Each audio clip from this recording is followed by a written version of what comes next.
आम्ही गेलो भगवानगड शेजारी एका बाईच्या सांगात आलो तिच्या नवऱ्याला म्हणलं मावशीला आवरा ती गेलं पाया पडलं बायको आणि ती बायकोलाच म्हणायचं आई काय चुकलो ती म्हणायची लय चुकला रे बालका तेवढ्या बाईच्याकडे मी 2-3 कोण्याची पोत तुटली मनी खाली पडले मी 7-8 मनी उचलले बाईला वाटलं सोंग करण्यात माझे नाही तिनं मनेकडे पाहायचं नवऱ्याकडे पाहायचं इथं एक मनी तिथं एक मनी पत्नी मनी दाखवायला नवरा उचलायला एक उत्तर आहे का देव तसा नसतो महाराज देवाला भाव पाहिजे देवाला काय पाहिजे भाव आणि जिथं भावच नाही कसं जमलं हो एका बाईने चतुर्थी धरली 7ला सोडली नंतर मावशी एवढ्या लवकर कसं काय ती मध्ये ढगाच्या आड आला असं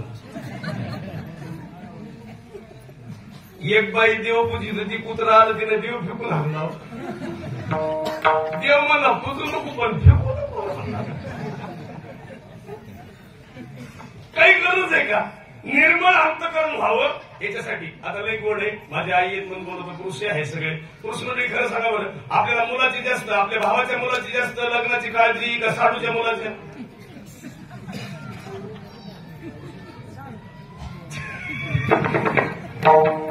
आणि भावाच्याच काय करायचं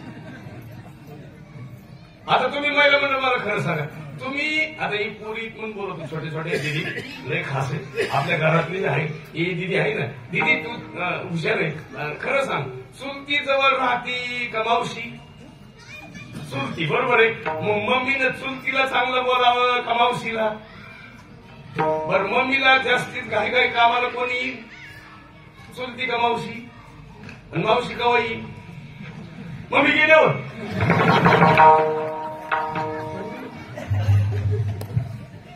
नाही कुठं ना आणि माणसं काय करतात नाही नाही नाही नाही मायाचा आणि तुम्हाला उत्तर आहे का बरं का जाऊ बहिणीसारखी नसेल कळत पुरावा आहे का बहिणीच्या जवळ रोज तुम्हाला राहता येणार नाही राहता येईल का जरी तुमची इच्छा असेल तरी राहता येतं का बरं तुम्ही ज्यांना दाजी म्हणतात ते हेकणं असू द्या असं तो तरी म्हणेन का मी 2-4 दिवस राहा तो म्हणेन ही पिढा पण भाऊजाई किती वर्षे घराच्या शेजारी राहिली तरी त्याला पुरावा आहे का लक्ष्मण म्हणतोय वहिनी ऐका माझं मला ऐकू नाही आला आवाज आणि तो तुम्हाला ऐकू आलाय तुम्ही जरी ऐकलं असेल तर माझा भाऊ राम आहे रामाला इथून मागही नाही इथून पुढेही कोणी मारणारा मग तुम्हाला जी ऐकू आलंय ती मला का नाही आलं आणि जरी आलं असेल तरी तुम्ही घाबरू नका पण भाऊजाई दिराला इतकी वाईट बोलली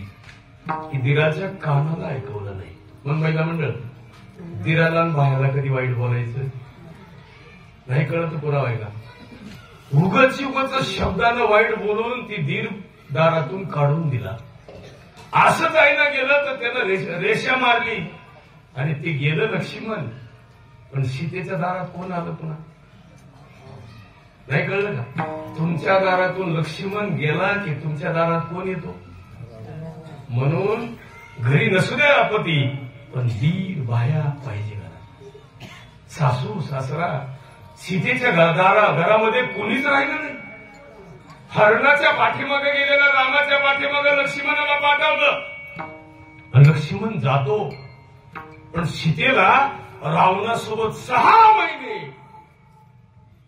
त्या अशोकवनात राहावं लागलं पण महिला मंडळ कुणाची निंदा करा पण दिराची बाहेरची नाही कारण खरं सांगतो तुम्हाला दिरानं कधी गुंठा आगाव घेतला नाही नाही आणि ज्यांना घेतली असतील ती दुर्योधनाची अवलादी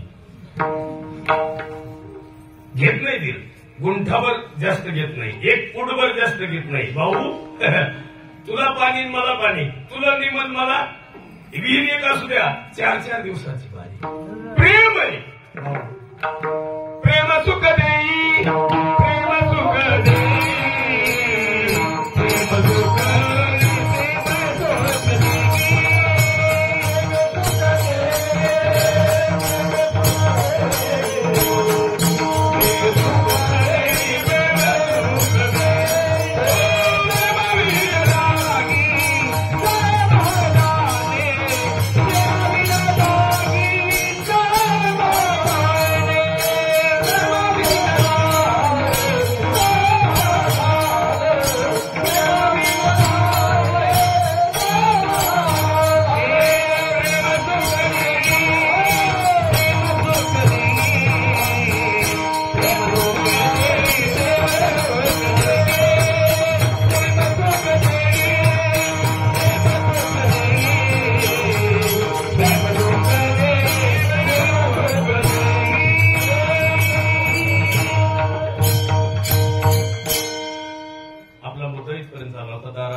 धरून बसले जेवण करायचे.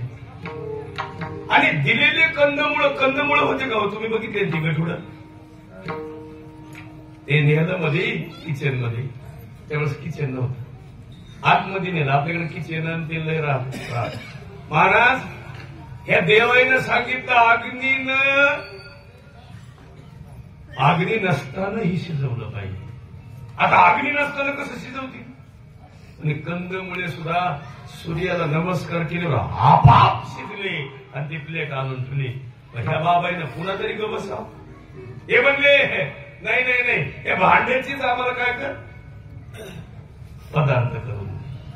भांडे नेले, पुन्हा प्रार्थना केली, भांड्याचे पदार्थ झाले. ही ताकद लागते. विठाला विठाला विठाला.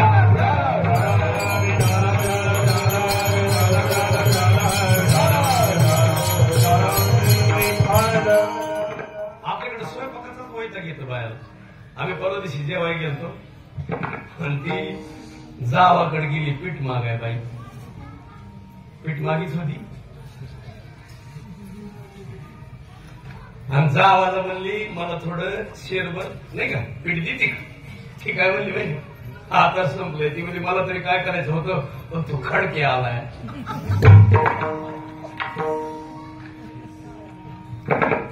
अनुसयाचं जीवनच वेगळं आहे. विठाला विठाला विठाला.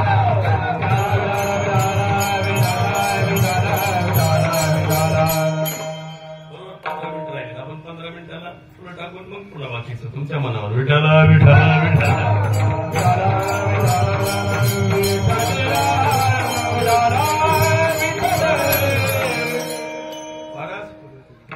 दत्त महाराजांची आरती बरं का, ती आरती तुम्हाला जर कळली तर तुम्हाला कुठं जायची गरज नाही. दत्त दत्त ऐशे लागले ध्यान, हरपले मन झाले उन्मन. आणि त्याच्यातलं मधलं चरण लई गोड आहे.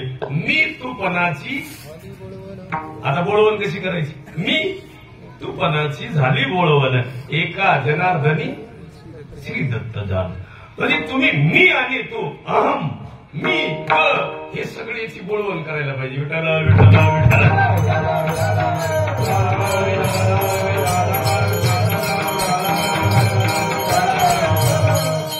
हे देवा अशी परीक्षा घेतात, सत्व घेतात. तोपर्यंत ह्या महिलांना दम नाही निघला. त्या वरून खाली आल्या आणि खिडकीतून पाहत होत्या आपले मालक काय करतात. देवाच्या बायका आहेत, शहाणे आहेत, सांगावा. आणि ही देवसुद्धा असे बसलेत गपची बसावा का नाही. सगळ्यात परीक्षेत पास व्हायला लागल्यावर आडमुठेवणी काही मी म्हणावं काय आडमुठपणा नाही तर काय. बरं हे जरी देव तसे करीत असतील तरी एकदा सहज तरी म्हणावं कुणी. या तिघी जणीनं स्त्रीचा अंतःकरण आहे. आई म्हणतात त्यांना. एकदा म्हणावं थांबा थोडं. म्हणल्या का खिडकीतून अशा पाहत होत्या. आणि खरं सांग का, दुसऱ्याची परीक्षा पाहणं म्हणजे कधीतरी ती अंगावर येते. विठाला विठाला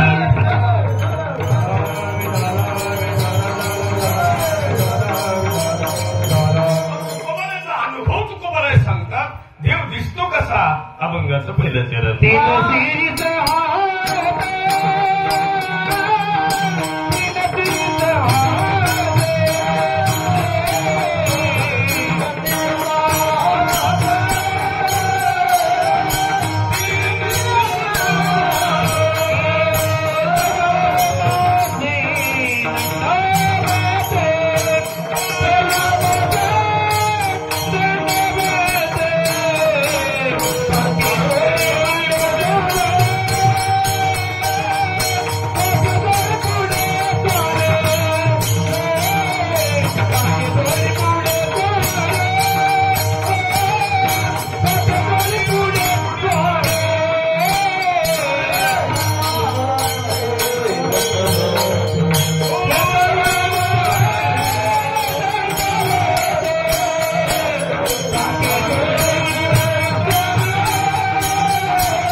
कमी नाही पडले, नाथ महाराज सुद्धा कमी नाही.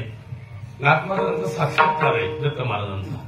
अवघे तिकडे लोकी आनंदाची. आता आज गुरुपौर्णिमा आपण म्हणतो का नाही, गुरुपौर्णिमा असते का नाही, त्या गुरुपौर्णिमेसारखंच महत्व आहे आज.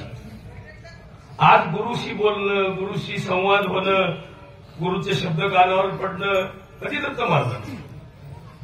आज जन्म आहे गुरु परंपरेचा. विठाला विठाला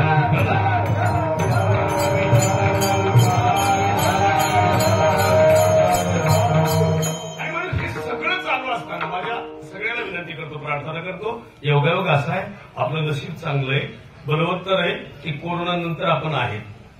नाहीतर कोरोनाच्या काळामध्ये कितीतरी लोक गेले, अजून सुद्धा लोकसंख्या वाढत चालली. भविष्यात पुन्हा आपल्याला काही बंदी येईल, पुन्हा मास्क लावावं लागेल, पुन्हा हे प्रक्रिया होईल. पण आपण नशीबवान आहे की एवढ्या मोठ्या संकटातून वाचलो आणि 2023ला आपण इथं आहोत.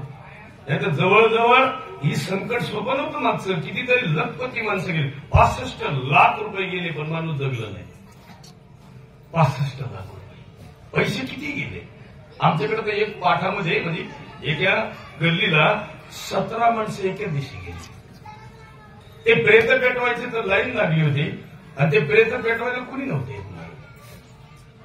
ते लोक आले होते वाहिले, त्यांना 1700 रुपये दिले आणि त्यांनाच ते काम केलं. पाणी पाजायला कोणी नव्हतं, कपडे कुणी दिले नाही, कसलंच काही नाही. ही अवस्था होती. उगा आता तरी तुमचं नशीब चांगलं आहे आपलं, इथून पुढे थोडा विचार करावा. दत्त महाराजांची कृपा आपल्यावर व्हावी म्हणून अंतःकरण शुद्ध ठेवून सेवाभाव असावा. जी अनुसयाची वृत्ती होती तीच वृत्ती आपली राहावी. अनुसयानं संकट तरी किती असावं. शेवटचा काळ सगळ्या परीक्षेत पास झाल्यात, पण हे बाबा दम काढीत नव्हते. परत उगच आडमोठे होऊन काहीतरी विचित्रपणानं बोलावं. एके देवानं म्हणायला सुरुवात केलं, आम्हाला असं नाही पाहिजे, भोजन कसं पाहिजे, आता कसं द्यावं. मग रडायला लागल्या, डोळ्यात पाणी आलं. सत्व जावनी म्हणून फक्त एवढीच विनंती केली, माझ्या मालकाला तरी विचारू द्या.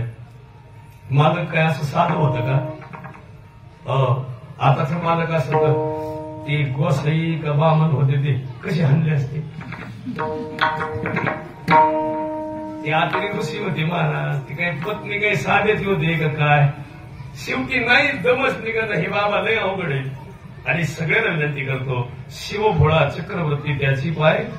तिथं भोळ दैवत सुद्धा क्रोधी झालं. विठाला विठाला विठाला